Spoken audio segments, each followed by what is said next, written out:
ఒక్క మెసేజ్, ఒక్క video call, ఒక నమ్మకం, ఒక మనిషి జీవితాన్ని పూర్తిగా నాశనం చేయగలవు అని మీరు ఎప్పుడైనా ఊహించారా? కానీ ఇది నిజం. ఇప్పుడు నేను చెప్పబోయేది కేవలం ఒక వ్యక్తి కథ కాదు. ఈ ప్రమాదం రాబోయే రోజుల్లో మనకి ఎప్పుడైనా ఎదురవ్వచ్చు. ఆ ప్రమాదం పేరే హనీ ట్రాప్. ఈ హనీ ట్రాప్ అంటే ఏంటో మీకు అర్థం అవ్వాలని ఒక ఎగ్జాంపుల్‌నైతే తీసుకొని, ఒక కథనైతే తీసుకొని మీకైతే క్లియర్ కట్‌గా అయితే ఎక్స్‌ప్లెయిన్ చేస్తాను. ముందే గుర్తుపెట్టుకోండి. ఈ కథలో ఉండే పాత్రలు కావచ్చు, ఆ ప్రదేశాలు కావచ్చు, ప్రతీది కూడా కల్పితమే. కానీ ఆ కథలో జరిగే స్టోరీ ఏదైతే ఉందో, ఆ సంఘటనలు ఏవైతే ఉన్నాయో, ప్రతీదీ కూడా మన చుట్టుపక్కల జరిగే నిజమైన అంశాలవి. కాబట్టి ఈ స్టోరీ లాస్ట్ వరకైతే వినండి. ఎందుకంటే ఈ ప్రమాదం రేపు నాకు జరగొచ్చు, మీకు జరగొచ్చు, లేకపోతే మన కుటుంబ సభ్యులకైతే జరగొచ్చు. ఇలాంటి వాటిని ధైర్యంగా ఎలా ఎదుర్కోవాలి? అసలు వీటి బారిన పడకుండా మనం ఎలా జాగ్రత్త పడాలి? ఈ రకంగా ఒక అవేర్‌నెస్ కల్పిస్తూ ఈ వీడియో అయితే ఉంటది. ప్రతి ఒక్కరికి కూడా ఉపయోగకరంగా ఉండాలని ఈ వీడియోస్ అయితే నేనైతే చేస్తాను. ఖచ్చితంగా సపోర్ట్ చేస్తారనే నమ్మకం అయితే నాకైతే ఉంది. ఇంక మనం కథలోకైతే వెళ్ళిపోదాం. అయితే ఈ కథలోకి ముందుకెళ్ళే ముందు ఎవరి పేర్లు కూడా నేనైతే ఎగ్జాంపుల్‌గా కూడా వాడట్లేదు. ఎందుకంటే మా పేర్లు ఎందుకు వాడారని కొంతమందైతే వస్తారు. అందుకే ఎక్స్, వై ఈ రకంగా అయితే మనం అయితే మాట్లాడుకుందాం. ఇక నేను కథలోకి వెళ్ళిపోతున్నా. ఎక్స్ అనే ఒక పర్సన్ ఉన్నాడు. ఆ ఎక్స్ అనే పర్సన్ ఏజ్ ఎంతంటే ఒక 34 అనుకోండి. అతనికి మ్యారేజ్ అయిపోయింది. ఒక 5 ఏళ్ల పాప కూడా ఉంది. ఆ పర్సన్ ఏం చేస్తా ఉంటాడంటే, ఒక ప్రైవేట్ కంపెనీలో ఉద్యోగం చేస్తా ఉంటాడు.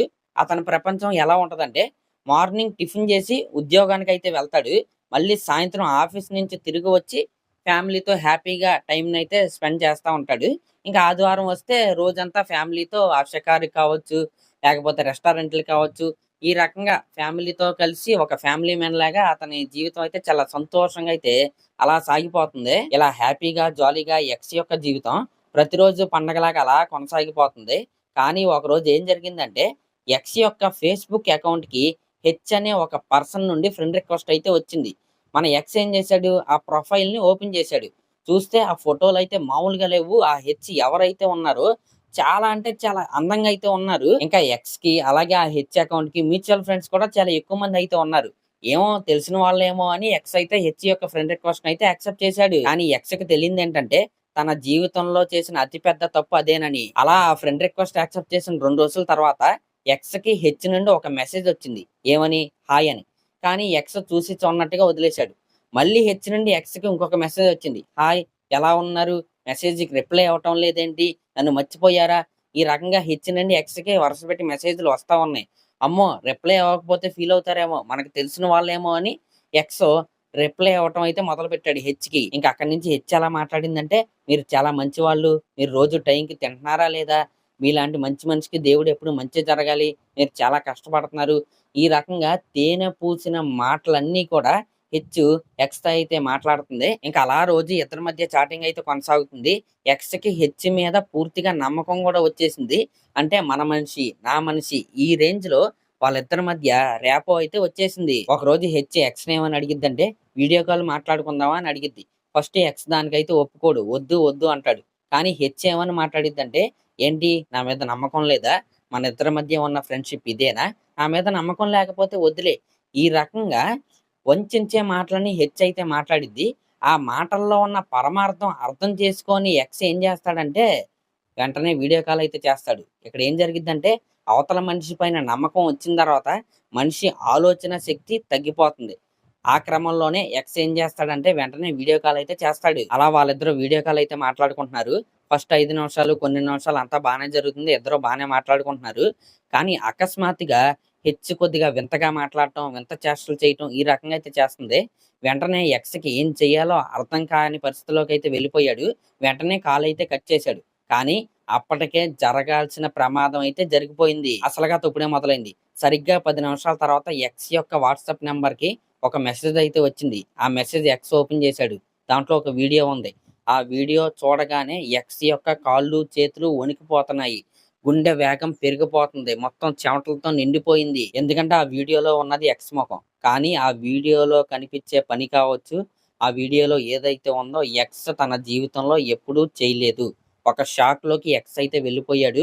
ఆ షాక్‌లో ఉండగానే వాట్సాప్‌లోకి ఇంకొక మెసేజ్ వచ్చింది. అదేంటంటే, "మరొక 2 గంటల్లో నువ్వు నాకు 2,00,000 పంపాలి. ఆ 2,00,000 పంపకపోతే ఇదే వీడియోని నీ భార్యకి, నీ బంధువులకి అందరికి పంపుతాను." ఈ రకంగా ఎక్స్ కి ఒక మెసేజ్ అయితే వచ్చింది. ఇంకా వాట్సాప్ మెసేజ్ చూసిన దగ్గర నుండి ఎక్స్ యొక్క జీవితం మొత్తం చీకటి అయిపోయింది. ఆ వీడియోని పదే పదే చూస్తున్నాడు. ఆ వీడియోలో ఉన్నది నేను కాదే అనుకుంటున్నాడు. కానీ ఆ వీడియోలో కనపడుతుంది మాత్రం ఎక్స్ యొక్క ఫోటోనే. అతనికి ఏం చేయాలో అర్థం కావట్లేదు. అసలు ఇది ట్రాపా ఏంటి, ఇది అసలు ఎలా జరిగిందో ఎక్స్ కి అయితే అర్థం కావట్లేదు. ఏం చేయాలో తెలియని పరిస్థితి. ఈలోపు ఎక్స్ కి మరొక మెసేజ్ వచ్చింది. మరొక అరగంటలో నువ్వు ₹1,00,000 పంపకపోయావా, ఈ వీడియోని నీ ఆఫీస్‌లో ఉన్న వాళ్ళకి, నీ భార్యకి, నీ కుటుంబ సభ్యులకి అందరికీ పంపుతామని. ఇంకా అక్కడి నుంచి ఎక్స్ మైండ్ పని చేయట్లేదు.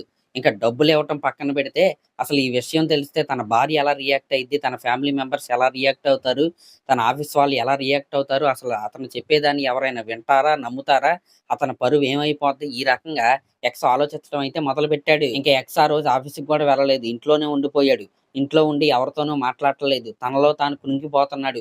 ఎవరికేం చెప్పాలో అర్థం కాని పరిస్థితి. ఈలోపు ఎక్స్ యొక్క భార్య వచ్చి ఏమైందని అని అడిగితే, ఎక్స్ ఏమీ కాలేదని సమాధానం అయితే చెప్పాడు. కానీ ఎక్స్ గుండెల్లో రైలు పరిగెడుతున్నాయి. లోలోపల అతను వణికిపోతున్నాడు. ఈలోపు ఉన్నట్టుండి మరొక మెసేజ్ వచ్చింది. అదేంటంటే, టైం అయిపోతుంది. డబ్బు త్వరగా పంపని. ఇంకప్పుడు ఎక్స్ భయపడుతూ ఏం చేశాడంటే, తన మొబైల్‌లో ఉన్న బ్యాంక్ యాప్‌ని అయితే ఓపెన్ చేశాడు. డబ్బులు కొడదామా? వద్దా? అనే ఆలోచనలో ఎక్స్ అయితే ఉన్నాడు.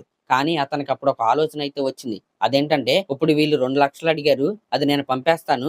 కానీ తర్వాత 5,00,000 అడగరని గ్యారంటీ ఏంటి? ఈ రకంగా ఎక్స్‌కి ఒక ఆలోచన అయితే వచ్చింది. ఇంక అక్కడి నుంచి భయంతో కాకుండా తెలివితో ఆలోచించడం మొదలుపెట్టాడు. అతనికొచ్చిన మెసేజ్‌లు కావచ్చు, ఆ స్క్రీన్ షాట్‌లు కావచ్చు, ఆ వీడియో కావచ్చు, ప్రతి దాన్ని కూడా సేవ్ చేసుకొని అయితే పెట్టుకున్నాడు. అలాగే వెంటనే ధైర్యం తెచ్చుకొని ఈ విషయం మొత్తాన్ని కూడా ఎక్స్ తన భార్యకైతే చెప్పాడు. ఫస్ట్ అది వినగానే ఆవిడైతే షాక్ అయితే గురైంది. కానీ ఆవిడ ఒక మాట అయితే చెప్పింది. "ఎప్పటికైనా నిజమైతే చెప్పావు. ఇద్దరం కలిసి ధైర్యంగా ఎదుర్కొందామని" ఆవిడైతే ఎక్స్‌కి ధైర్యాన్నయితే ఇచ్చింది. ఇంకా ఆ మాట వినగానే ఎక్స్ యొక్క మనసు కొద్దిగా కుదుట పడింది. దాని తర్వాత ఇద్దరూ కలిసి సైబర్ క్రైమ్ పోలీసులనైతే ఆశ్రయించారు. ఆ సైబర్ క్రైమ్ పోలీసులు ఫస్ట్ చెప్పిన మాట ఏంటంటే, "మీరు డబ్బులు పంపకపోవటం చాలా అంటే చాలా మంచి పని.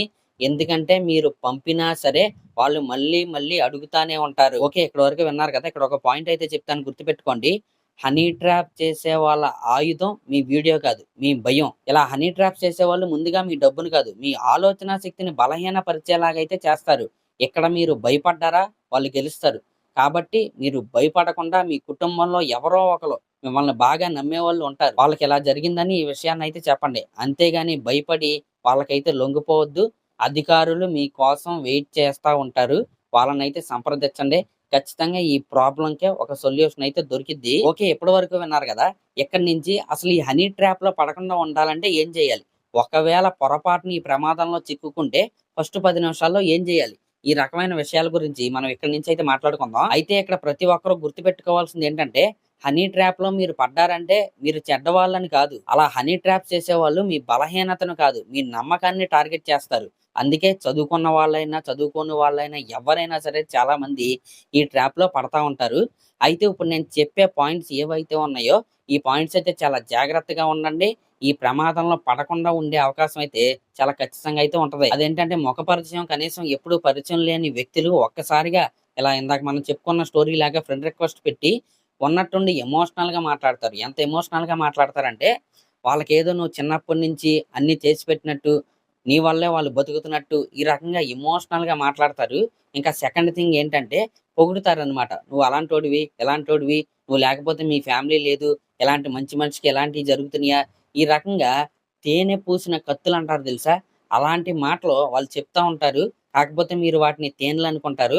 కానీ అవి కత్తులు. ఇంకా కొన్ని రోజుల పరిచయంలోనే నువ్వు నాకు చాలా స్పెషల్ అనటం, వీడియో కాల్ చేయమని ఒత్తిడి చేయటం, ఈ చాట్ ఎవరికీ చెప్పొద్దని చెప్పడం, డబ్బులు అడగటం, డబ్బులు వెంటనే వేయమనటం, ఇంకా నిర్ణయాలు అప్పటికప్పుడే తీసుకో అని తొందర పెట్టడం, ఇంకా లాస్ట్ ఏంటంటే భయం పుట్టిచ్చే విధంగా మెసేజ్‌లు పంపటం.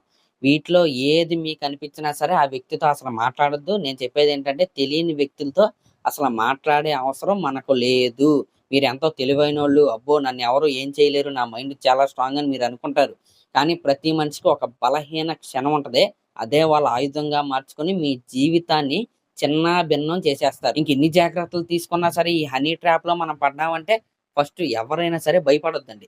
మీ భయమే వాళ్ళ ఆయుధం. ధైర్యంగా ఎదుర్కోండి. మీ ఫ్యామిలీలో మీ అమ్మానాన్నకి మీరు భయపడొచ్చు. కానీ మీ అన్నుంటాడుగా, మిమ్మల్ని అర్థం చేసుకుంటాడుగా. విషయం చెప్పండి ముందు బయటికి. విషయం చెప్పి 1930 ఇది సైబర్ క్రైమ్ పోలీసుల నంబర్ అనమాట.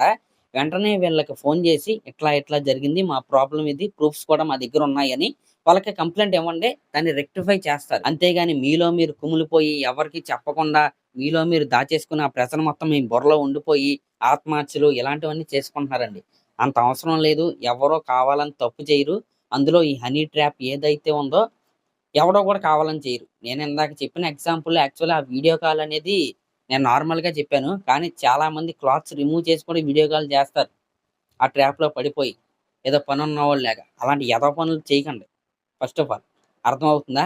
అవతల ఉన్నది అమ్మాయే అని గ్యారంటీ ఏంటి? మీకొక రియల్ ఎగ్జాంపుల్ అయితే చెప్తాను. ఇద్దరు ఫ్రెండ్స్ ఉన్నారు. ఇద్దరు చాలా క్లోజ్ ఫ్రెండ్స్. ఒకరోజు ఏం జరిగిందంటే ఒక ఫ్రెండ్ అంటే ఈ ఎక్స్ అనే ఫ్రెండ్ ఒక ఫేక్ అకౌంట్ అయితే క్రియేట్ చేసాడు అమ్మాయిలాగా. వై అనే ఫ్రెండ్‌కి రిక్వెస్ట్ పెట్టాడు. ఇద్దరు మాట్లాడేసుకుంటున్నారు.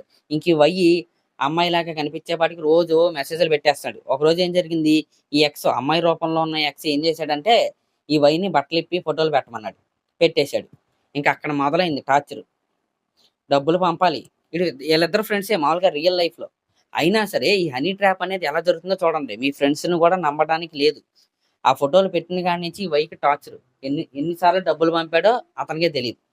ఇంక అది కొన్ని రోజులయిన తర్వాత ఆ ఇష్యూ బయటికైతే వచ్చి ఆగింది. ఆళ్ళ ఫ్రెండే అది చేశాడని.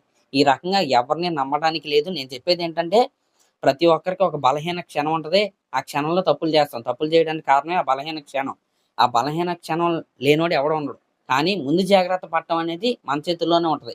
తెలియని వాళ్ళు రిక్వెస్ట్ పెడితే యాక్సెప్ట్ చెయ్యొద్దు. అర్థమవుతుందా? అమ్మాయిలు కావచ్చు, అబ్బాయిలు కావచ్చు, ఎవరైనా కావచ్చు. ఒక జెండర్‌కి ఈ తప్పుని నేనైతే అంటించట్లేదు. కానీ జాగ్రత్త పడే అవకాశం మాత్రం మన దగ్గరే ఉంటది. కాబట్టి తెలియని మనుషులతో మాట్లాడటం కావచ్చు, తెలియని అకౌంట్స్‌తో మాట్లాడటం కావచ్చు, ఫ్రెండ్‌షిప్ కావచ్చు, ఇవేమీ చేయకండి. కొంతమంది చాలా లోలో అయితే ఉంటారనమాట. అంటే డిప్రెషన్‌లో లవర్ ఎళ్ళిపోయి అలాంటోళ్ళని టార్గెట్ చేసుకొని మరీ కొంతమంది ఫేక్ అకౌంట్‌లతో వస్తారు. దాంట్లో మీ ఫ్రెండ్సే ఉండొచ్చు. కాబట్టి ఎవ్వరైనా సరే తెలియని మనుషులతో ఫ్రెండ్‌షిప్పులు చెయ్యొద్దు. మరి ముఖ్యంగా ఆన్‌లైన్‌లో అసలు చేయొద్దు. చేశారా ఈ ప్రమాదం మీ వెనకే ఉంటది. ఇదైతే గుర్తుపెట్టుకోండి. ఈ వీడియో చాలా మందికి అవేర్‌నెస్ క్రియేట్ చేసిద్ది, తెలియపరిచిద్ది, ఈ మోసం ఎలా జరిగిద్దో అనే ఉద్దేశంతో ఇదైతే నేనైతే చేశాను. కాబట్టి ఈ వీడియో వీలైనంత మందికి షేర్ చేయండి. చాలా మందికి ఈ మోసం గురించి చెప్పండి. మరి అదనమాట మ్యాటర్. మరి దీనిపై మీరేమనుకుంటున్నారో కామెంట్ చేయండి. అలాగే ఇలాంటి ఇన్ఫర్మేటివ్ వీడియోస్ కోసం మన ఛానెల్ అయితే సబ్స్క్రైబ్ చేసుకోండి. సినీ పల్స్ తెలుగు, చరణ్ టాక్స్ అవి కూడా వస్తాయి. ఇవి కూడా వస్తాయి. Thank you.